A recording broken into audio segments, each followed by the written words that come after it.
One of the questions I get asked a lot when it comes to starting a personal chef business is if you need to be a professional chef or if you need to have professional chef experience. And, I have good news and I have bad news. The good news is you actually do not need to be a professional chef. In fact, a lot of personal chefs come from a different type of background. Now, I happen to be a professionally trained chef. I do have a culinary school education, and I have held also corporate chef positions. However, there are a lot of personal chefs who do not have any of that experience.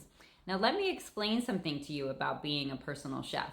It is really important to come to this business with a beginner's mind. And if you don't know what that means the open mind of being willing and able to learn new information and just to feel like you don't know everything and that you still have a lot to learn.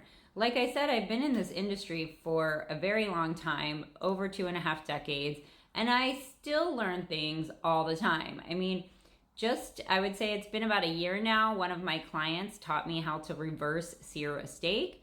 And since then, I've cooked like hundreds of steaks, like Wagyu, ribeyes, whatever you like, a tomahawk, I'll cut off the bone.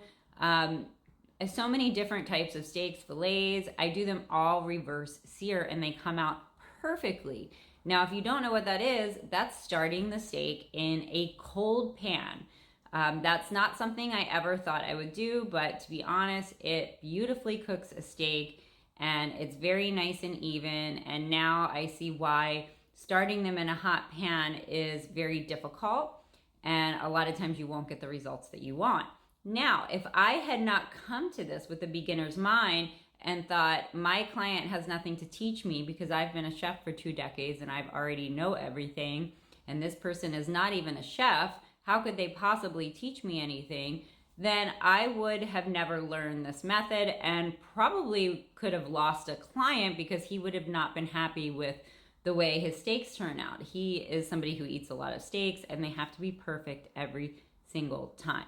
So what I want to say to you is coming to this industry with a beginner's mind is going to set you up for success, because being a personal chef is totally different than being other types of chefs, like in a restaurant or a hotel or even a hospital or any type of corporate position.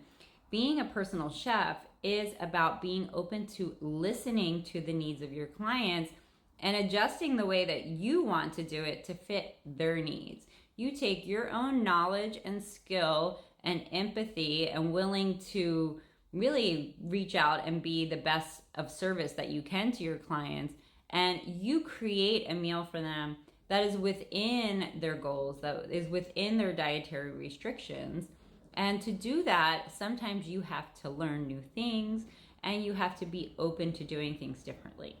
So, do you have to be a professional chef? The answer is no. In fact, I know many personal chefs who have come to this industry as somewhat of like a stay-at-home mom or somebody who just wanted to start a business. Now, does that mean that if you have a culinary school education or if you have a background as a chef that it's not helpful for you? No, that's actually not the case. It would be helpful for you, but it is not necessary to have that to be successful as a personal chef. What is necessary is to come with an open mind, a beginner's mind, and be willing to listen and serve your clients at the highest level. And also to be willing to do what your clients want, even if it's not what you want. That is the most important thing as a personal chef. You have to be willing to take what they want and be a magician. Make it fit within all of their requirements and make it taste amazing and make it be aligned with all of their needs. And that's what a personal chef is about. So you see, it's very different than being in a restaurant. So I hope this helped. I hope you guys understand. Hit me up with your questions, follow and like, and as always, be prosperous.